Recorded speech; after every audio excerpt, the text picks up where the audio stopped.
শাশুড়ি মা, আপনাকে না একটা কথা বলার ছিল। চুপ একদম। একজন গরিব ভিখিরির মুখ থেকে মা ডাক শোনাও পাও। কিন্তু শুনতে যে আপনাকে হবেই। মা, আমি না কাজের লোকগুলো সবাইকে ছাড়িয়ে দিয়েছি, শুধু এই দুজন বাদে। তাহলে এত বড় বাড়ির কাজ কে করবে? তোমার বাপ? না না না না, এটা একদম বলবেন না। তাহলে আমি যেটুকু কাজ করতাম সেটুকু আপনাকে দিয়ে করাবো। আপনি তো খেয়ে খেয়ে একদম মোটা হয়ে যাচ্ছেন। মা, আপনাকে মোটা বললো?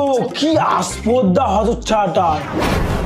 রামুদা, তুমি একটু চুপ করো, নাহলে ঘরের বাকি কাজগুলো কিন্তু তোমাদের দুজনকে দিয়ে করাবো। এই রামু, তুই চুপ কর না।